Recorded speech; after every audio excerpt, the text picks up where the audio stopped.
Hi friends, आज हम लोग बहुत ही इंटरेस्टिंग टॉपिक के ऊपर बात करने वाले हैं, जो है शेयर बाजार। इंडिया में ज्यादातर ऐसा होता है कि हम कभी भी पेरेंट्स से पूछे या किसी से भी बात करें कि भाई शेयर बाजार है क्या, तो ज्यादातर लोगों को तो इंडिया में शेयर बाजार के बारे में पता ही नहीं है कि ये एक्चुअली होता क्या है, इस पे से अर्निंग कैसे होती है, इस पे से पैसे कैसे आते हैं, कि शेयर के प्राइस डाउन में क्यों जाते हैं, अप में क्यों जाते हैं। तो यहाँ पे हम लोग ध्यान से पहले देखेंगे। अभी यहाँ पे सभी लोग थोड़े बहुत सीरियस हो जाओ कि यहाँ पे हम लोग को एक प्रॉफिट और एक पैसे की बात हम लोग कर रहे हैं। यहाँ पे ध्यान से सुनना, मैं आपको एक स्टोरी बताऊंगा। ये स्टोरी के माध्यम से आपको, मीडियम से आपको समझ में आ जाएगा कि शेयर बाजार एक्चुअली है क्या। एक स्टैंडर्ड वाले स्टूडेंट को भी समझ में आ जाएगा आज कि शेयर बाजार एक्चुअली है क्या। तो सबसे पहले आपको बता दूं कि वर्ल्ड वाइड जो अमेरिका कंट्री है, हम सब जानते हैं कि यूएसए अमेरिका, वहां पे 55% लोग क्या करते हैं कि शेयर बाजार में इन्वेस्टमेंट करते हैं। और यहाँ पे इंडिया की कंट्री इतनी बड़ी होने के बावजूद भी सिर्फ और सिर्फ 3% लोग ही शेयर बाजार में इन्वेस्ट करते हैं। तो इसका रीजन क्या है? तो यहाँ पे क्या होता है कि पहले से बच्चों को डरा दिया जाता है कि शेयर बाजार में नहीं जाना है, शेयर बाजार में इन्वेस्ट नहीं करना है, मर जाओगे नहीं। पहले देखो तो सही, क्लियर हो रहा है? अभी मैं आपको एक बहुत ही सिंपल सी स्टोरी बता रहा हूँ कि शेयर बाजार एक्चुअली है क्या। तो ध्यान से देखना, थोड़ा बहुत हो सके तो समझने का ट्राई करना। मैं जो स्टोरी बता रहा हूँ वो ध्यान से देखना। इसमें क्या है कि जो ए स्टैंडर्ड से अप वाले जितने भी लोग हैं उन सबको समझ में आ जाएगा आज के शेयर बाजार एक्चुअली क्या है। ध्यान से देखना कि गांव में एक सपोज करो कि ये एक खदान है पूरी की पूरी गांव में, वो हम लोग बोलते हैं ना सोने की खान। तो ये पूरी की पूरी खान है, यहाँ पे हीरे सोना सब कुछ है। और ये सोने की खान के बारे में सिर्फ तीन चार लोगों को पता है। सपोज करो कि ये एक को पता है, ये दूसरे को पता है और एक तीसरे को पता है। ये 3 लोगों को ही पता है कि इसके अंदर सोने की खान है। और इतने सारे पैसे हैं, कितना भी निकालो, पूरी जिंदगी खर्च करो तो भी खत्म नहीं होने वाला। तो ये लोग क्या करें, इसको खदान से सोना और हीरा जवाहरात निकाल रहे हैं। फिर गांव में थोड़े बहुत लोगों को पता चल गया इसके बारे में, थोड़े बहुत लोगों को यहाँ पे पता चला। सपोज करो कि 100-200 लोगों को पता चला, ठीक है।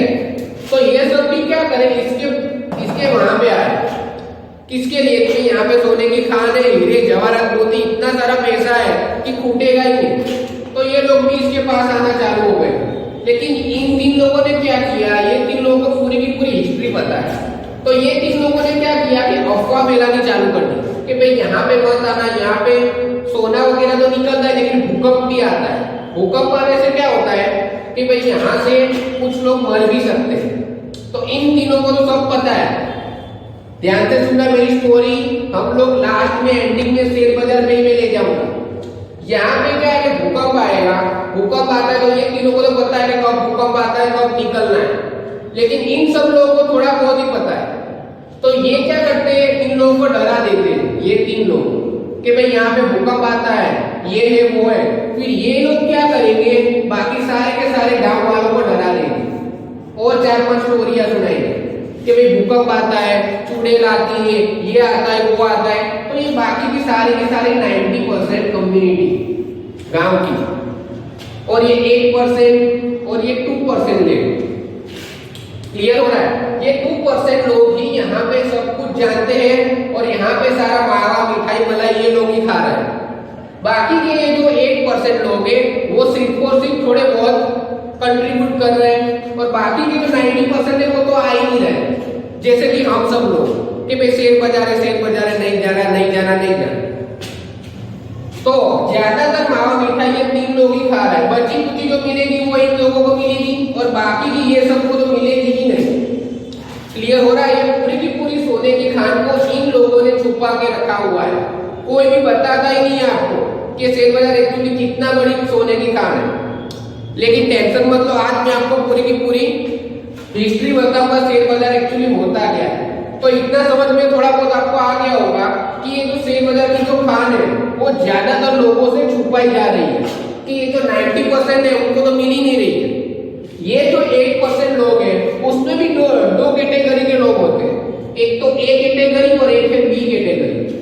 ए कैटेगरी के लोग क्या करते हैं, जैसे कि मैं बोलता हूँ कि शेयर बाजार के लिए डीमैट अकाउंट खुलवाना पड़ता है, तो ये लोगों ने डीमैट अकाउंट खोल दिया है और ये लोग यूज भी कर रहे हैं, ए कैटेगरी वाले लोग। लेकिन बी कैटेगरी वाले लोग क्या करते हैं, अपने शेड्यूल में इतने बिजी हो जाते हैं कि ये सिंपल डीमैट अकाउंट तो कर रहे हैं लेकिन यूज ही नहीं करते। ये डीमैट अकाउंट का शेयर बाजार के लिए यूज ही नहीं करते, सिर्फ बना के रखा हुआ है। लेकिन मैं किस कैटेगरी में आ गया हूं, तो मैं ए कैटेगरी में आ गया। क्लियर हो रहा है? तो शेयर बाजार का कैटेगरी ए में जहां मैंने डीमैट अकाउंट भी खुलवाया है और मैं इन्वेस्ट भी कर रहा हूं और मैंने बहुत सारा अर्न भी किया हुआ है। तो सबसे पहले ये जो 90% है उन लोगों को कभी भी पूरी लाइफ में कभी भी कुछ भी नहीं मिलेगा। इन लोगों को थोड़े बहुत चांस है कि सबसे ज्यादा मावा मिठाई ये लोग खा रहे हैं। इतनी बड़ी सोने की खान है ना, उसका सारे के सारे मावा मिठाई कौन खा रहा है, तो ये 2% लोग। अब ये 2% लोग में मैं आपको बताऊं कौन कौन आ रहा है।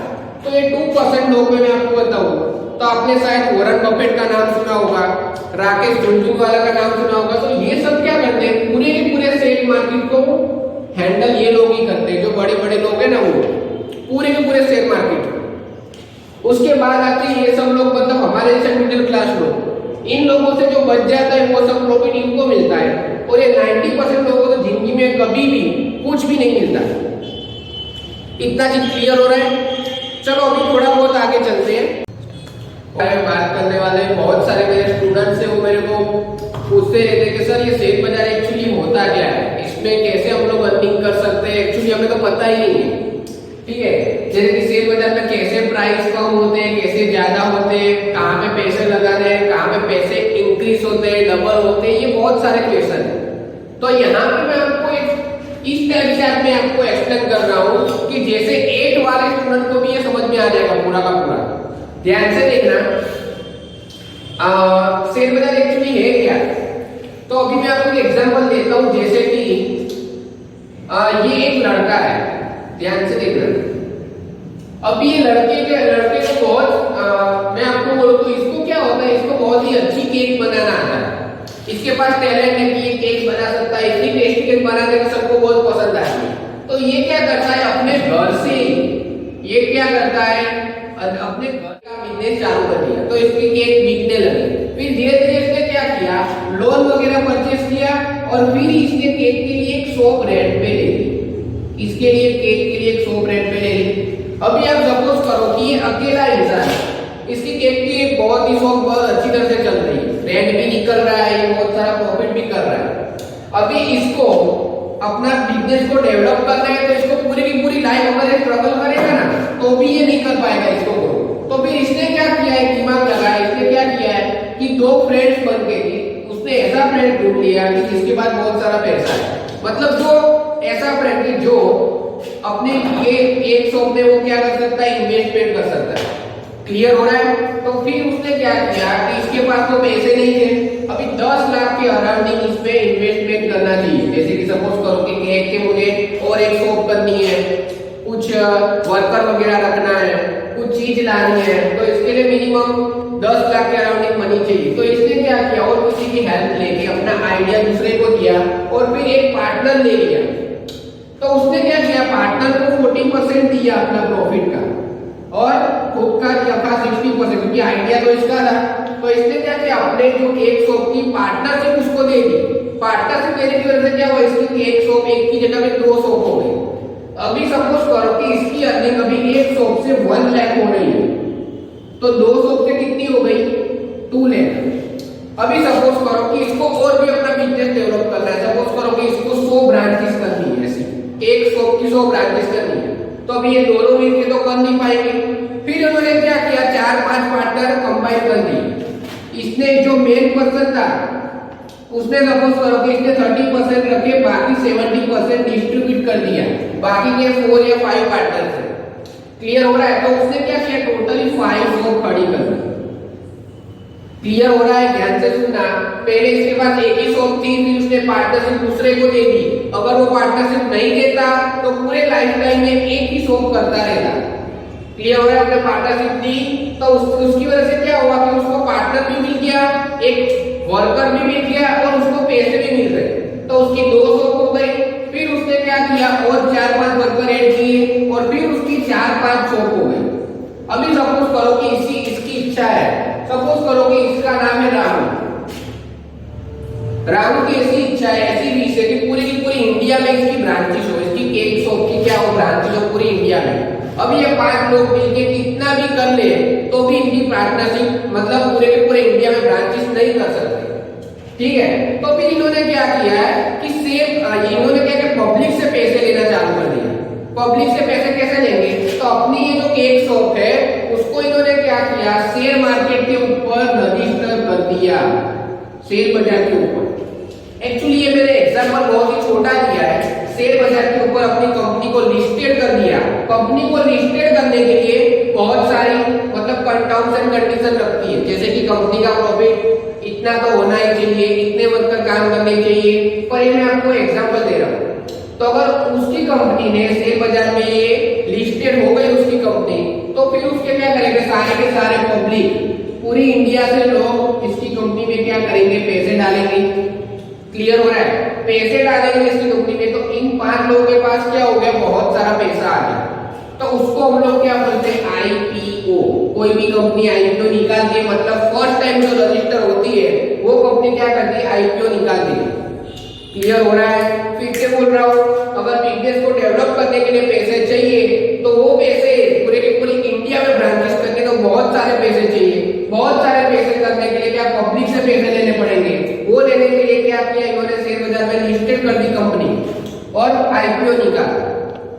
आईपीओ से क्या होगा, सब लोग इसमें पैसे लगाएंगे। अभी कंपनी सपोज करो कि हम किसी से भी पैसा लेते हैं तो उसके बदले में हमें कुछ ना कुछ देना पड़ता है, ठीक है। तो ये कंपनी क्या करेगी, कुछ देगी नहीं, ये क्या करेगी, कंपनी अपने शेयर्स देगी। क्या करेगी, शेयर्स देगी कि भाई अपने कंपनी में जो सारे लोगों ने पैसे दिए उनको क्या करेगी, अपना हिस्सेदार बनाएगी। ध्यान से फिर से मैं रिपीट कर रहा हूँ कि ये जो शेयर बाजार है उसमें इन्होंने क्या किया है कि सबसे पहले अपनी कंपनी को रजिस्टर कर दिया। रजिस्टर कर दिया तो कंपनी ने क्या निकाला, आईपीओ। आईपीओ निकाला तो उसके बदले में कंपनी ने अपने कस्टमर को या तो फिर सब लोगों को क्या किया है, अपना शेयर होल्डर बना लिया। तो कंपनी क्या करेगी, बदले में अपने शेयर देगी। अभी ध्यान से देखो, अभी ये जो शेयर दे रही है कंपनी, अभी सब लोग मुझे पूछते हैं कि सर ये शेयर के प्राइस कम और ज्यादा क्यों होते हैं, तो उसका आंसर यहाँ पे। अभी सपोज करो कि बहुत सारे लोगों ने फंडिंग मिला के कंपनी के पास जमा किए 10 करोड़। 10 करोड़ रुपए कंपनी के पास आ गए। अब ये 5 लोग मिलके पूरी जिंदगी अगर मेहनत करते तो भी इनके पास 10 करोड़ तो नहीं आते, इससे तो ज्यादा ही आएंगे। सपोज करो कि 100 करोड़ आ गए, चलो 100 करोड़ तो मिनिमम में अमाउंट बोल रहा हूँ कि 100 करोड़ आ गए, आईपीओ निकाला तो अभी 100 करोड़ आ गए। तो 100 करोड़ में अभी सपोज करो इनके पास 5 शॉप थी, कितनी शॉप थी, ओनली 5 शॉप थी। अभी 100 करोड़ आ गया तो मिनिमम इनकी कितनी शॉप हो जाएगी, मिनिमम इनकी शॉप में लेता हूँ 100 शॉप इन्होंने कर दी है। क्लियर आउट हो रहा है। अभी इनको अगर ये शेयर बाजार में लिस्टेड नहीं होती कंपनी तो इनका ये सपना ही हो जाएगा 100 शॉप करने का, कभी भी नहीं कर पाते। क्लियर हो रहा है। तो बहुत सारे पब्लिक की फंडिंग से इन्होंने पास क्या आ गया, पैसा आ गया। इनके पास पैसा है, इनका बिजनेस देखो डायरेक्ट 5 शॉप से क्या हो गया, सीधी 100 शॉप के ऊपर हो गया। तो अभी कंपनी की वैल्यूएशन बढ़ेगी। अभी मैं आपको बोलूं कि 5 शॉप की प्राइस कितनी होगी, एक शॉप की प्राइस में अराउंड 10 लाख लेता हूं तो 5 शॉप की प्राइस, 5 शॉप की प्राइस कितनी होगी, ध्यान से देखना। 5 शॉप की प्राइस सपोज करो 10 लाख में लेता हूं तो 5 शॉप की प्राइस कितनी होगी, तो 50 लाख। लेकिन अभी कंपनी के पास कितनी शॉप हो गई है, तो 100 शॉप हो गई है। तो 100 शॉप, एक शॉप का मैंने कितना लिया है, 10 लाख। तो 100 शॉप मल्टीप्लाई बाय 10 लाख। तो अभी देखो शॉप की कीमत वैल्यूएशन बढ़ गई तो कंपनी की भी क्या हो गई, वैल्यूएशन बढ़ गई। कंपनी की वैल्यूएशन बढ़ी तो क्या होगा, शेयर के प्राइस अप जाएंगे। क्लियर हो रहा है। कंपनी की वैल्यूएशन बढ़ी तो फिर कंपनी के शेयर के प्राइस क्या रहेंगे, ऊपर। अगर कंपनी एक ही बात है, अगर प्रॉफिट करेगी, अभी यहाँ पे 500 पे कितनी इनकम हो रही थी, मिला के मैं सोच रहा हूँ 5 लाख 5 लाख। तो 100 शॉप की मिला के मिनिमम कितनी होगी, 100 लाख तो होगी, मतलब 1 करोड़ तो होगी इनकम। क्लियर हो रहा है। तो कंपनी का प्रॉफिट बढ़ा, कंपनी का प्रॉफिट बढ़ेगा तो क्या होगा, शेयर बाजार में जो उसका प्राइस होगा, शेयर का प्राइस वो भी क्या जाएगा, अप। दूसरी बात अभी बोलते हैं सर शेयर बाजार में प्राइस डाउन कब जाता है? तो अभी सपोज करो कि इनके पास 100 करोड़ आ गए, लेकिन कंपनी के सीईओ को या फिर कंपनी के मेंबर को कंपनी को ग्रो करना ही नहीं आया, ठीक तरह से मैनेजमेंट नहीं किया, पहले सोर्स ऑफ फंडिंग भी हैंडलिंग नहीं कर सके, अच्छा सीईओ नहीं रखा, फिर केक का टेस्ट बिगड़ गया, रिव्यू बिगड़ गए, तो फिर स्टॉक धीरे धीरे नहीं चलने लगे। फिर क्या होगा? कंपनी घाटे में चलने लगी। अगर कंपनी लॉस करेगी तो ये जो कंपनी की प्राइस है वो क्या हो जाएगी? कम हो जाएगी, वैल्यूएशन कम हो जाएगी, तो ये शेयर के प्राइस क्या जाएंगे? डाउन में चले जाएंगे। इतना क्लियर हो रहा है? अगर कंपनी प्रॉफिट करती है तो फिर कंपनी के शेयर अप में जाते हैं, अगर कंपनी लॉस करती है तो उसके शेयर क्या जाएंगे? डाउन में। इतना क्लियर। सुना होगा कि भाई पैसों को काम में लगाओ, हमें खुद काम नहीं करना है। अमीर लोग क्या करते हैं कि भाई पैसों को काम में लगा के खुद बैठे रहते हैं। तो ध्यान से देखो, पैसों को हम लोग काम में कैसे लगा सकते हैं, हम लोग कैसे आराम कर सकते हैं। मैं आपको ऐसा तो नहीं बोलूंगा कि आप बस सब काम धंधा बंद करके बैठ जाओ, पर यहाँ पे ध्यान से देखो, मैं आपको थोड़ी बहुत ट्रिक बता दूं कि हम लोग पैसे को काम पे लगा के हम लोग कैसे अर्निंग कर सकते हैं। मैं इतना तो नहीं कर सकता कि चलो आप करोड़पति बन जाओगे, ये सब तो नहीं होगा, लेकिन जैसे कि आपको डेली का खर्चा है, जैसे कि शेयर बाजार में थोड़ा बहुत इन्वेस्ट करते हो तो उससे क्या होगा? जैसे कि आपकी गाड़ी की ईएमआई निकल सकती है, आपकी शायद कोई होम वगैरह किया उसकी ईएमआई आप निकाल सकते हो। ऐसा थोड़ा थोड़ा रूटीन खर्चा भी आप निकाल सकते हो। मतलब आपकी पैसिव इनकम, एक अच्छी पैसिव इनकम आप यहाँ से जनरेट कर सकते हो। देखो, अभी सबसे पहले किसी को रिस्क नहीं लेना है, तो पैसा लोग कहाँ पे लगाएंगे? एफडी में। अभी एफडी में हमको पता है पूरे के पूरे साल का मैक्सिमम 6% रिटर्न मिल रहा है। अभी 6% है तो कुछ भी नहीं होगा, इंसान का रखो या ना रखो कुछ फर्क ही नहीं पड़ेगा। अदरवाइज कोई क्या करता है? गोल्ड में इन्वेस्टमेंट करेगा, गोल्ड में भी ग्रोथ 5% 6%, इससे ज्यादा प्राइस नहीं बढ़ता गोल्ड। हम लोग जाते हैं आगे थर्ड नंबर में, उससे थोड़ा ज्यादा रिटर्न, तो म्यूचुअल फंड में जाएंगे। म्यूचुअल फंड में हमको सपोज करो कि समथिंग हमें मिलता है 10 to 12% मिनिमम। हम लोग बोलते हैं सेफली गेम खेल के हम लोग पर ईयर हम लोग कितना इनकम कर सकते हैं, हमारे कितने पैसे कितने इंक्रीज हो जाएंगे? तो 10 to 12%। लेकिन शेयर मार्केट में, शेयर बाजार में क्या है? जो है असली मजा इसमें है। इसमें कितना परसेंटेज इंक्रीज हो रहा है? तो शेयर बाजार में हमारा इंक्रीज हो रहा है मिनिमम 20 to 25%। मिनिमम मैं आपको बोल रहा हूँ, मिनिमम हमारा 25% पैसा इंक्रीज हो रहा है इसमें, तो शेयर बाजार में, और वो भी एकदम कैलकुलेट रिस्क लेने के बाद में, सेफली गेम खेल के। क्लियर आउट हो रहा है? तो ये फर्स्ट टाइम है, जिसको रिस्क नहीं लेना वो एफडी करवा ले, किसी को गोल्ड लेना तो गोल्ड में ले ले। अगर म्यूचुअल फंड किसी को कुछ भी नहीं करना तो म्यूचुअल फंड में 10 to 12% ले सकता है।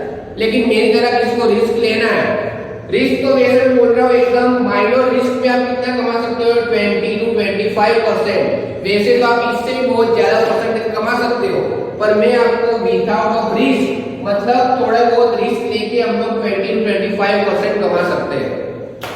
इतना क्लियर हो रहा है? चलो अभी थोड़ा बहुत आगे चलते हैं।